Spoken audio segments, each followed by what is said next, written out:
Keith, I want to get to this one before we start talking properly about the game at the weekend, because it's the other big news that has emerged in the last 24 hours.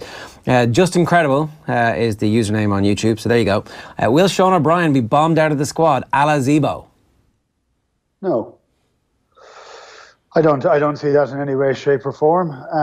I think he's made a decision for what he's going to do after a World Cup. It's what every single player tends to do. They use the World Cup as a cycle. He will be 32, I think, when World Cup is over, and he goes overseas. I say he'll be bombed out of the squad after that because he won't be playing in Ireland. But I think that's fine and acceptable. The thing with Zebo was, once he announced that he was signing, he was bombed out of the squad.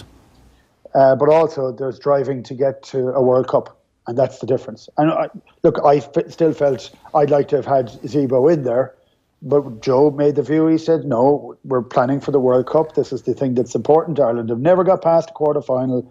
Time to kind of change that up, and he wanted to have all his players available for him up to and including the World Cup. Sean O'Brien is fully available all the way up until the World Cup. You have to remember, Joe Schmidt is leaving after the World Cup too. And maybe if there was a situation where Sean O'Brien it was a 50-50 call between him and a Josh van der Fleer or a Dan Levy for one reason or another, maybe then it would work against him. But ultimately, because Joe is gone, he wants his best squad. He's not thinking about the future. He is thinking about his best players, his best leaders, those that can win him a World Cup or get to a final of a World Cup.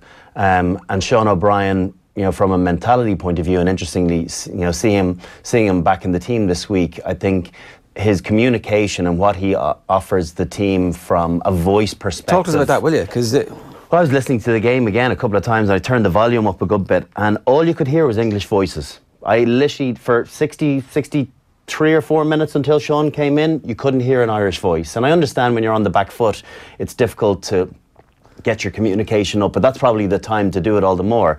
But Owen Farrell was more talkative than the referee. And he wasn't talking to the ref, he was just chatting in defence non-stop. And it's hard to not, I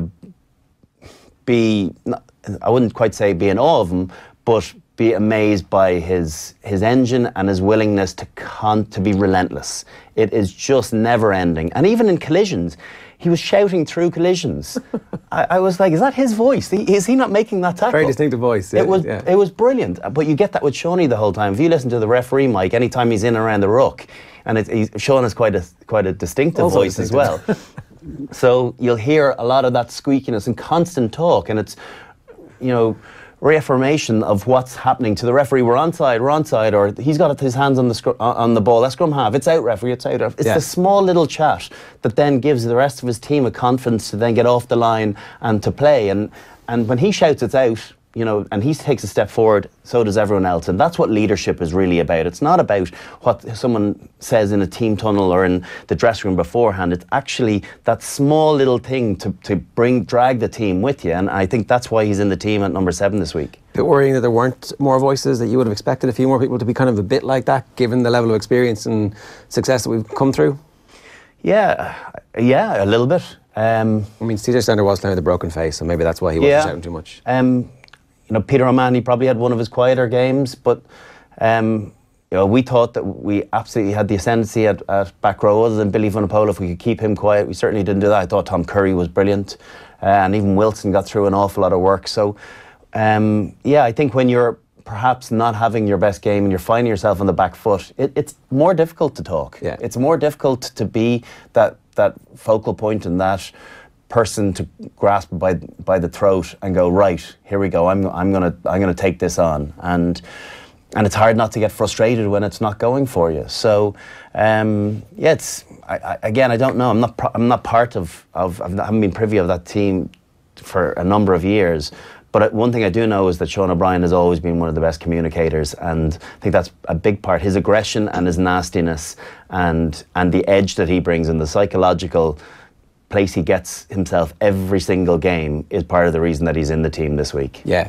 One last point on Sean O'Brien as well, Keith. He owes Irish rugby nothing at this point. He'll be 32, as you said, when the World Cup is over, and apparently London Irish are offering a 3-year deal. So it's a great deal for somebody at that stage of his career to be getting in terms of security and money. And like, you know, it also turns out that Leinster have a couple of back rowers coming through who are, by all accounts, very good. So fair play to him. Congratulations on an amazing career, and off you go and have a great World Cup.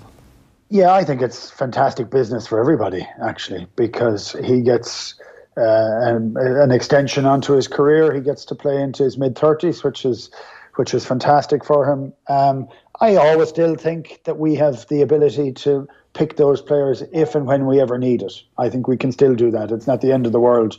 We don't have to weep for him just yet, you know. But it's great business for the IRFU as well, because for them to try and hold on to him, you know, it's a big salary, and you know, this is a business, and he has been injured quite a lot. So I think somebody else carries the salary, and we maybe could use him if we so need, if there's a change, if there's exceptional circumstances, as people say. We haven't seen a whole lot of those lately, but if there was. So that is, and it's very close. I know it. Look, I played in England for 7 or 8 years. I know the policy was different then. I always say it, if you write a good contract, you can do most things. It isn't just the money. It is over how much time you can have. If you write it in to say, I really would want to be available for all the IRFU training camps, why not do that? Why not look at it differently? Why not just say, it isn't just the number. It's actually what we actually do to play. It's how often I can come back to play for Ireland, if that were to be the case. I think this last year has hurt Sean, definitely contract-wise. You know, being out, being injured, a couple of big injuries. You know, stemming back to the Six Nations last year, not really, you know, being back for 15 minutes and then another surgery. So he's had certainly three surgeries up to this point in the last year. And when you get to 32 years of age, the IRFU, you know, get a little bit more miserly with offering, you know, money for your services. Then they want something, you know, they want pay for play. And a lot of that will be written into contracts where, you know, you'll hit certain bonus targets,